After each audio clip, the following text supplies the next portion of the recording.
সংস্কারও চলবে, নির্বাচন হবে এবং যে সরকার আসবে, যে দল সরকারে আসবে তারা সেই সংস্কারগুলোকে এগিয়ে নিয়ে যাবে। আমরা আমাদের দলের পক্ষ থেকে আমরা পরিষ্কার করে বলতে পারি যে আমরা প্রতিটি সংস্কারকে এগিয়ে নিয়ে যাব। প্রেসিডেন্ট জিয়াউর রহমান বীর উত্তমের ৯৯তম জন্মদিনে বাংলাদেশ জাতীয়তাবাদী দলের সকল স্তরের নেতাকর্মীরা আজকে বাংলাদেশ জাতীয়তাবাদী দলের প্রতিষ্ঠাতা গণজন্মা মহাপুরুষের মাজারে আমরা এসেছিলাম শ্রদ্ধা জানাতে, জিয়ারত করতে এবং এই শপথ নতুন করে নিতে। তার স্বপ্ন ছিল একটি স্বাধীন সার্বভৌম গণতান্ত্রিক বাংলাদেশ, আধুনিক বাংলাদেশ, উন্নত বাংলাদেশ নির্মাণের। সেই স্বপ্নকে পূরণ করবার জন্য আমরা বাংলাদেশ জাতীয়তাবাদী দল, সকল অঙ্গ সংগঠন আমরা ঐক্যবদ্ধ হয়ে আমরা কাজ করব।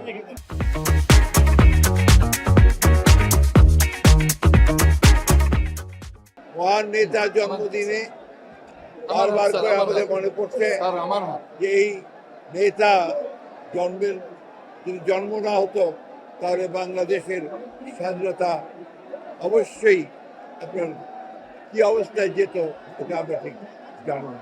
শহীদ প্রেসিডেন্ট জিয়াউর রহমান একদিকে যেমন একজন সৈনিক ছিলেন, বাংলাদেশ স্বাধীনতা ঘোষণা করেছিলেন, তার ঘোষণার মধ্য দিয়েই বাংলাদেশের মানুষ স্বাধীনতা যুদ্ধে মুক্তিযুদ্ধে ঝাঁপিয়ে পড়েছিল।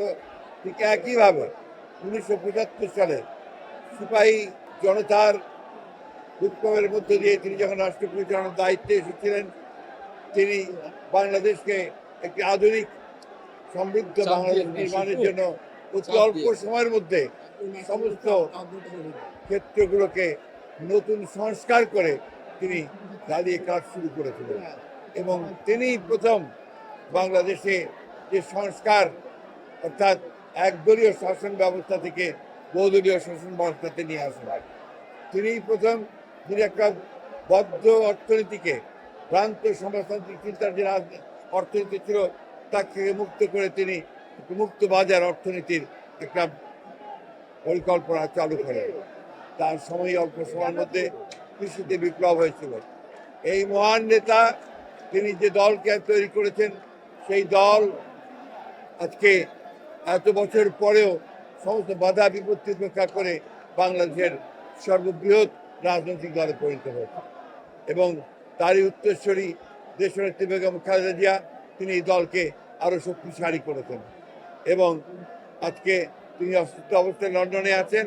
আমরা তার আরোগ্যের জন্যে, আরোগ্য লাভের জন্য দোয়া করছি এবং তারই যোগ্য উত্তরসূরি আজকে আমাদের ভারপ্রাপ্ত চেয়ারম্যান, তার সন্তান, তিনি আজকে এই হাসিনা ফ্যাসিবাদ মুক্ত বাংলাদেশের নতুন নেতৃত্ব দিচ্ছেন এবং বাংলাদেশ গণতান্ত্রিক আন্দোলনে তিনি একটা অসাধারণ ভূমিকা রেখেছেন।